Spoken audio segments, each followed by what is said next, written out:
নমস্কার, কেমন আছেন? তো আজকে একটা রুটিন শেয়ার করছি সকালবেলায় কি করলাম।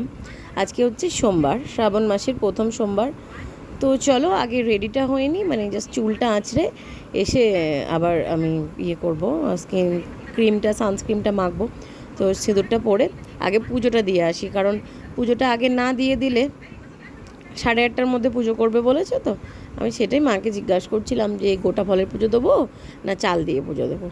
মা বললো যেহেতু আমি ফলাহার করবো তাই গোটা ফলের পুজোই দিতে, চাল না দিতে। আর এদিকে আমি থালাটা ধুয়ে নিলাম, তারপর এবার যে ফলগুলো আছে সেগুলো ধুয়ে নিলাম। তো চলো এবার পুজোটা ঠাকুর ঘরে গিয়ে দিয়ে আসি। আর এদিকে সোমবারের পুজো অনেকেই দিয়েছে। আর আমাদের এখানে বাড়ির পাশেই তো শিবঘর, এখানেই সব কিছু হয়। তারপরে বাড়ি এলাম, তো তারপরে ওই ময়শ্চারাইজারটা মেখে একটু শুকিয়ে নেব, কারণ ময়শ্চারাইজারটা তো একটু জল জল পাড়া, তাই একটু স্কিনে একটু শুকাতে হয়, যেটা আমি আগে করতাম না। আগে একটার পর একটা তাড়াতাড়ি অ্যাপ্লাই করে দিতাম, কিন্তু আমাকে একজন বললো পর থেকে স্কিনটা ভালো করে শুকিয়ে নিই, ময়শ্চারাইজারটা দেওয়ার পর তারপর আমি সানস্ক্রিনটা ইউজ করি। আমি জানতাম না, কিন্তু দেখেছি সানস্ক্রিনটা মানে ময়শ্চারাইজারটা একটু শুকিয়ে নিলে সানস্ক্রিনটা ওই জল জলে ভাবটা আর থাকে না, ভালো স্কিনে অ্যাবজর্ব হয়ে যায়।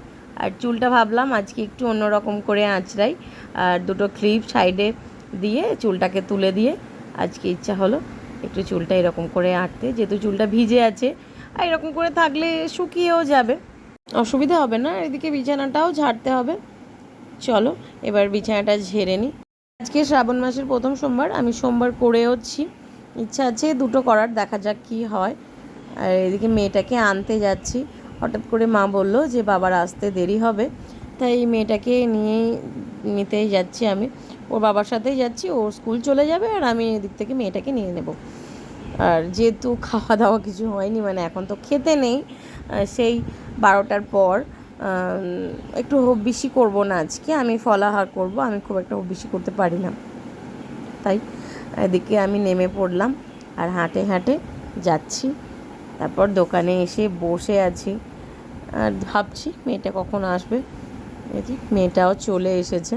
আর দেখো জামাতে কোথা থেকে কাদা লাগিয়েছে, আমি সেটাই ওকে জিজ্ঞাসা করছিলাম যে কোথায় কাদা লাগিয়েছে, ওর মনেই নেই। আর আমাদের এখানেই না, মানে ছোটদার দোকানের পাশেই যে আসা হয়, কিন্তু কোনো দিনই গৌরাঙ্গ মহাপ্রভু মন্দিরে আসা হয় না। তো আজকে মনে হলো যে মেয়েটাকেও বললাম চ তাহলে একবার প্রণাম করে আসি। আমি আর মেয়েটা দুজনেই এলাম, একবার প্রণাম করে এলাম।